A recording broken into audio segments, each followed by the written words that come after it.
Welcome, curious minds, to the deep dive. Today, we're heading somewhere pretty interesting. We're plunging into the misty, foreboding forests of Thailand. Yeah, we're digging into the Twilight Project. Exactly, a new survival horror game that's making some waves. It's from Teapot Studio, a Thai team. And it feels like more than just another horror game release, doesn't it? It seems to be aiming for something, well, different, something rooted. Definitely. And that's our mission today, right? We're going to sift through, all the info we have, news articles, what the devs are saying, store pages, even what the community's buzzing about online. We want to pull out the key insights, the surprising bits about the Twilight Project, basically give you the full picture of why this is such a noteworthy horror game and why people are calling it this new hope for Thai game development. A new hope? I like that. So we'll look at the premise, the unique features, the tech side of things. And the buzz. Definitely the buzz. It's all about understanding its potential to deliver something, genuinely chilling, something deeply connected to its origins. Okay, let's do it. Let's start this journey. Where do we begin? The creators. Yeah, let's kick things off with Teapot Studio. So, they're a Thai game dev team. Right. But here's the interesting part. They're also noted as a digital media and advertising company. Oh, okay. So not just games from the get-go. Exactly. Their background isn't purely in game development. They've got this history in digital media, advertising, crafting visuals, narratives for commercials, that kind of thing. That's actually pretty significant, isn't it? Yeah. It suggests they probably have a strong handle on production quality, visual storytelling. Precisely. Skills that are, frankly, invaluable when you're trying to make a horror game that really gets under your skin. It's not just about the mechanics, it's about the feeling, the atmosphere they can create. Makes sense. They know how to grab attention, evoke emotion. Right. And this project, the Twilight Project, it's being presented as a major new thing for them, a flagship project. So a big step for the studio. And potentially for the Thai gaming scene overall. I mean, people talk about a bit of a gap since titles like Home Sweet Home really made an international splash in Thai horror games. Yeah, that game set a high bar. It did, and the Twilight Project seems positioned to kind of pick up that torch. It's explicitly called the Twilight Project, tagged as action horror, survival horror, and adventure. So multiple facets right there. Yeah. Not just straight horror. No, it suggests something more complex, blending different elements. They're clearly aiming high. Okay, so let's get into the heart of it, the premise. What's the setup? It casts you as a tourist, simple enough start. But, things go wrong, you get lost. Hopelessly lost, apparently, in this mysterious village deep in a Thai forest. And it's not just any village. No, the descriptions are key here. It's called Forgotten, sealed off from the outside world. Think about that isolation. Yeah, that alone is unsettling, before anything even jumps out at you. Exactly. That sense of being cut off of a place with a hidden, maybe dark history, it sets a specific kind of dread, a very primal fear of the unknown and the isolated. So classic setup, but with that specific Thai flavor and atmosphere baked in from the start. Absolutely. And the core gameplay loop crystallizes when night falls. That's the trigger. Okay, what happens then? Well, the developers say strange and terrifying creatures begin to appear, and crucially, reality starts to shift into something far darker. Reality shifts. Yeah. So not just monsters appearing, but the world itself changing. Seems like it. It implies this fundamental change in the game's environment, or maybe even rules when darkness hits. Your mission becomes this desperate cycle, survive the night. A cycle, right? So sunrise isn't the end, just a pause. Probably. And during that cycle, you need to search for clues, solve environmental puzzles, and ultimately uncover the dark history behind this cursed place so you can escape. Escape is the key goal. But it sounds like you have to understand why it's cursed to get out. That's the implication. It's not just running away. It's about unraveling the mystery to break free. The stakes feel pretty high, tied to the village's history. Gotcha. Now, perspective-wise, this isn't first person. Wow, and that's a really interesting choice. It's specifically a third-person survival horror game. Okay, why is that significant, do you think? Well, a few reasons. You see your character, right? Which can actually boost immersion for some people watching your avatar struggle react. You see their fear. Exactly. But also, strategically, it gives you better awareness. You can peek around corners more easily, maybe manage combat positioning better than in a first-person view, which can feel more tunnel vision sometimes. Right. Makes sense for survival horror, where positioning can be key. Definitely sets it apart from a lot of indie horror that defaults to first person. And the genre tags.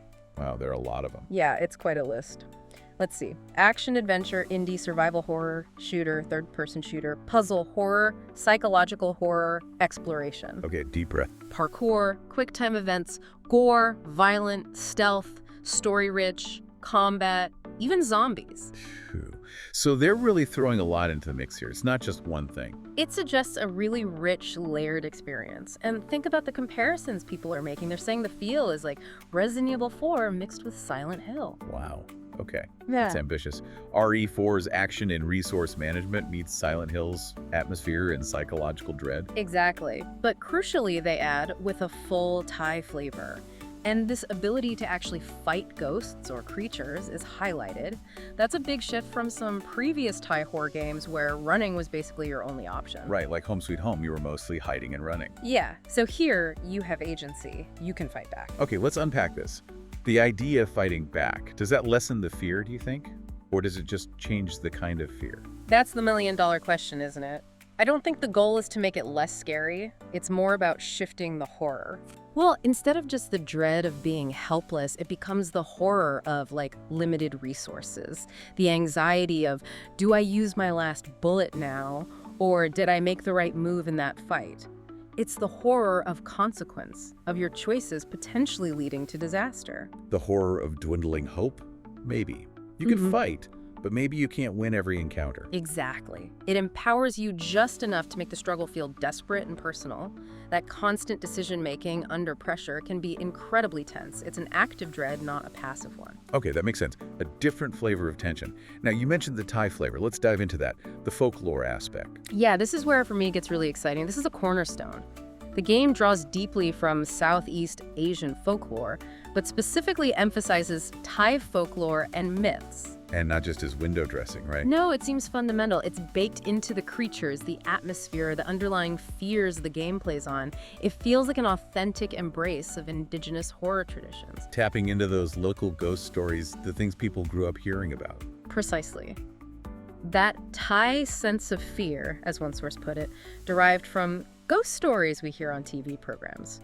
It aims for something deeper, more psychological, especially for players familiar with the culture, while offering something fresh and genuinely unsettling for international audiences. Okay, so what kind of creatures are we talking about? Any specifics mentioned? Oh yeah, they mention cursed villagers, which immediately makes you think, tragic backstories, maybe possession, something human twisted into monstrous forms. Then the big one, ancient demons rooted in Thai folklore and myth. This is the really deep, primal stuff. Like what? Well, the teaser and discussions give hints. There's an old woman figure that many people are immediately comparing to Phi Pop. Phi Pop, remind me. That's the spirit that possesses people and eats their insides. That's the one. Visceral, deeply unsettling folklore right there. Then there are strange wooden dolls, maybe like effigies or cursed objects. You see long-armed ghosts, which sound a lot like Pret. The hungry ghosts with the tiny mouths. From Buddhist mythology. Yeah, often depicted with grotesque, elongated limbs. So visually striking and loaded with cultural meaning about karma and suffering. Plus just general fierce-looking demons and even a giant crocodile ninja. A giant crocodile. So monstrous nature too. Seems like it. Adds another layer of threat. There's a really rich bestiary they're drawing from. And you mentioned Southeast Asian, not just Thai. Some fusion, potentially. Yeah, some community members pointed that out, speculating it might draw from Indonesian, Malaysian, Filipino folklore, too. Which could be amazing, right? Broaden the scope, offer even more diverse scares. Definitely. It avoids leaning too heavily on just one source, potentially. Keeps things fresh. And taps into those shared regional anxieties and myths, a really cool concept. It sounds like they're going beyond just creatures, though. They're promising a cinematic horror experience. What's that entail? It suggests a focus on narrative, atmosphere, and visuals working together seamlessly. They're aiming for an intense story, an eerie atmosphere, and haunting visual design. It's not just a collection of scares, it's a journey. Sensory journey, yeah. And the teaser backs this up. We see these cinematic shots, characters setting traps, finding sniping spots. Sniping in a horror game. Interesting. Yeah, suggest tactical options. Yeah. We see the haunting gameplay atmosphere, those creepy dolls again, the dense, oppressive forests, that old woman with a scary laugh. Ugh, yeah, that laugh. And it builds to showing many disgusting demons. So they're not shying away from grotesque visuals either. It looks polished, deliberate. So the focus is on pulling you into the story and the world through strong visuals and atmosphere. Right, but there's an interesting point raised by the community about the sound design. Oh, what's that? Some people have noted similarities to a specific, very popular Thai horror movie called Teapot, or T-Yod, maybe. Oh, yeah, I heard about that film. Known for its sound design, wasn't it? Very atmospheric. Exactly, so the comparison is kind of a double-edged sword. On one hand, it suggests the game's sound is high quality, cinematic, effective. But on the other, does it risk sounding too much like the movie? Can it carve out its own unique auditory identity? That's the question. You want it to feel inspired, maybe, but not derivative. Yeah, that's a fair point. Sound is so critical in horror, it needs its own signature. Definitely something to listen out for when the game releases. Okay, moving on to mechanics. There's this day and night dimension system. Sounds intriguing. Yeah, this seems like a core gameplay pillar. It's not just a visual change. Players survive through shifting realities. Shifting realities. Oh, wow. So during the day in the Cursed Village, it's your chance to breathe, maybe? Collect items, plan, and explore to find clues. You're preparing, investigating. Maybe the threats are less aggressive, more atmospheric. Okay, a prep phase. But when night falls, the description says it becomes a battleground between life and death. Enemies from a parallel shadow dimension start hunting you mercilessly. Shadow dimension. Okay, so it really is a reality shift. The nature of the enemies might change, the environment. That's the idea. It creates this dynamic rhythm, cautious exploration and preparation by day, intense survival and combat by night. You're always racing the clock before the real nightmare begins. You mentioned combat. It's not just running and hiding at night.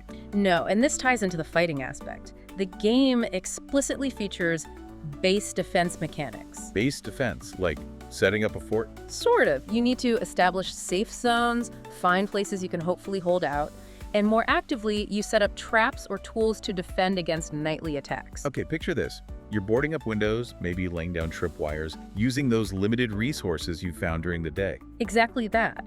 Think about the choices that forces on you. Do you use your last scrap of metal to reinforce this door, or save it for a noise trap over there? Especially since resources are explicitly limited. That adds a whole strategic layer. It's not just reacting, it's planning, anticipating the onslaught. Precisely. The sources say every decision can determine your survival. It elevates the tension beyond just jump scares into this constant resource management pressure cooker. Poor planning could leave you completely exposed when the demons come knocking. Wow, that sounds genuinely stressful. Yeah. In a good way for horror. Yeah, and it connects back to the story, too. Because alongside surviving and defending, you still need to investigate clues and solve environmental puzzles. Right, to uncover the secrets. Exactly. It's key to uncovering the dark secrets of the village and the mysterious legends. So the lore isn't just background fluff. It's probably essential for figuring out how to escape. Progress requires both survival and investigation. Okay, that sounds like a really well-rounded loop. Survival, strategy, puzzle solving, lore. It definitely seems ambitious. Let's talk tech for a bit. You mentioned the visuals are getting high praise. Comparisons to AAA games, what's powering this? It's confirmed they're using Unreal Engine. Okay, the big one. Yeah, and while they haven't specified the exact version for this game everywhere, Unreal Engine, especially UE5, has features perfect for horror. Things like global illumination. Which means more realistic lighting, shadows. Exactly. Shadows that feel deep, oppressive, that move realistically, makes environments way creepier. Then there's nanite, which allows for incredible geometric detail. So, super detailed ruins, creepy textures, gnarly monsters. You got it. Makes everything more visceral. And the Soundscape audio engine in newer UE versions allows for incredibly realistic, dynamic ambient sound. That rustle behind you could be anything. Okay, so the engine choice directly enables that high-fidelity immersive horror they seem to be aiming for. Absolutely. And the community comments reflect that. People are saying beautiful CG, looks like a foreign game, graphics are beautiful, even too realistic. Too realistic, huh? That's quite the compliment for a horror game. And that comment, I thought it was an RE game, comparing it to Resident Evil's recent visual benchmarks, that speaks volumes. It does.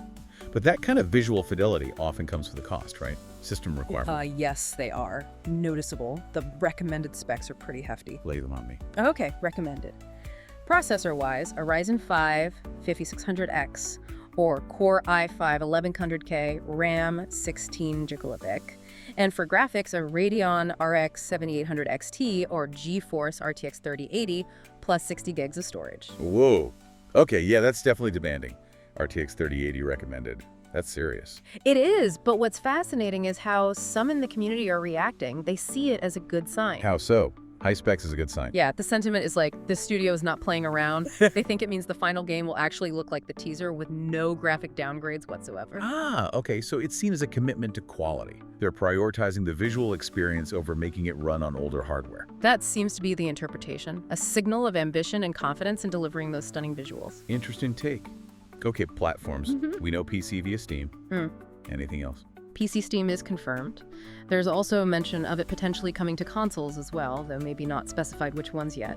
That would obviously open it up to a much wider audience. Makes sense. And release date. Still, to be announced.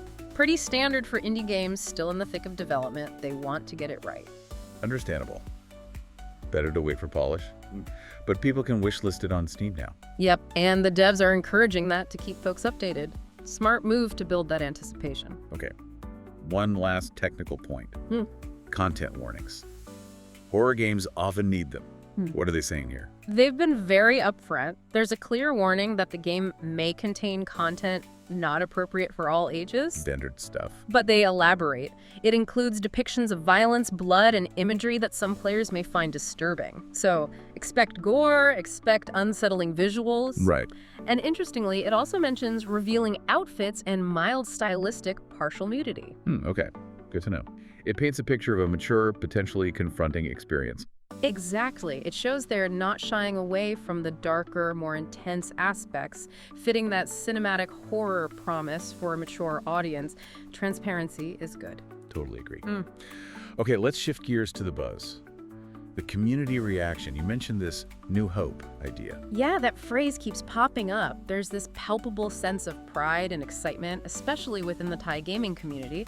It's seen as potentially a landmark title. Like putting Thai game development on the map in a bigger way. That's the feeling. Comments like it being a new hope for the country in horror, or a signature of Thai games that are strong and not inferior to any nation.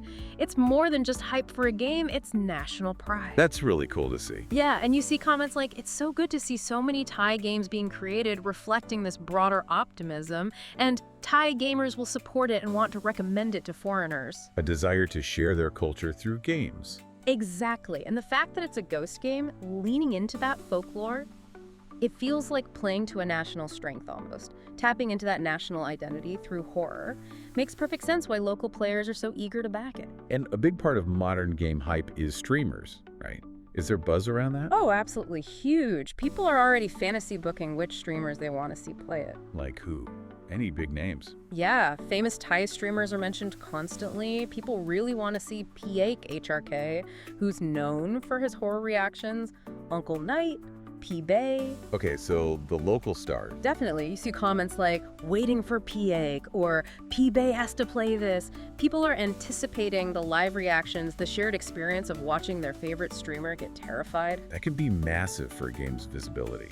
Those viral moments. Huge. And there's this fun phrase people are using in reaction to the horror elements. Okay, what does that mean?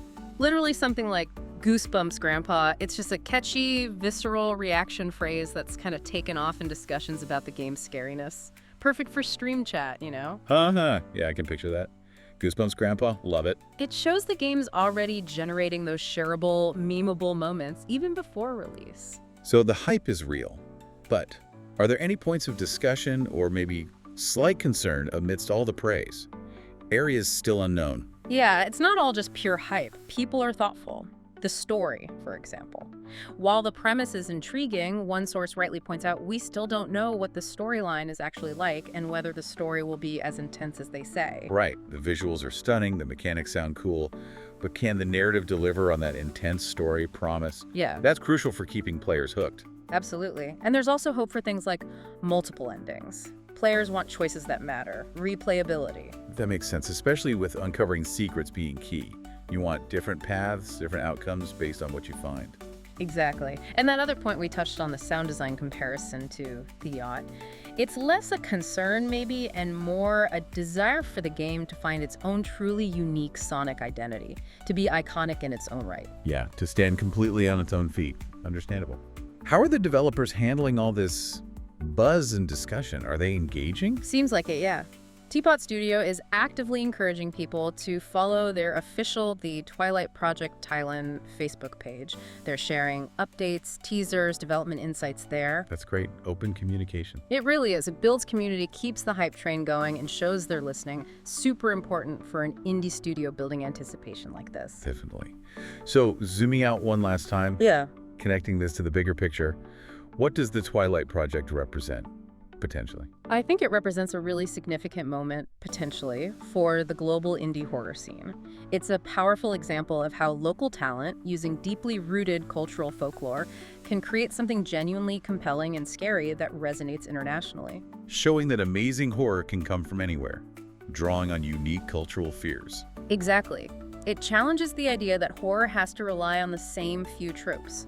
It showcases the power of specificity. Okay, so let's try and sum up this deep dive. We've looked at the Twilight Project. Yeah, this third-person survival horror from Teapot Studio. We've seen the premise, lost tourist, cursed Thai village, the deep roots in Southeast Asian, specifically Thai, folklore, powering the creatures and atmosphere. Right, aiming for that cinematic experience. And the gameplay loop, that day-night dimension system, shifting from exploration and prep to intense survival and base defense. Plus the puzzle solving, the lore hunting, all crucial for escape. And technically it's ambitious. Unreal Engine powering those amazing visuals that have everyone talking. Even with those demanding specs, which some see as a sign of commitment to quality. And the community reaction, just overwhelming positivity, hailed as this new hope, huge streamer anticipation. Though questions remain about the story depth, the final sound design. Yeah. But the overall feeling is incredibly strong. Undeniably. It's positioned really well. So, thinking about its potential influence, this raises a really interesting question, doesn't it? As game development gets more global, more accessible, how could a game like the Twilight Project, by proving the power of culturally specific horror, actually change the landscape? Could it encourage more developers worldwide to tap into their own unique folklore? That's a fascinating thought. Could we see a wave of horror games drawing on myths and legends we've never even heard of in the West, using those specific cultural fears to create something universally terrifying? Think about it. What other stories, what unique kinds of frights from different cultures are just waiting to be explored in games? Could the Twilight Project be kicking open a door for way more diverse voices and scares in the global gaming world? Something to definitely keep an eye on.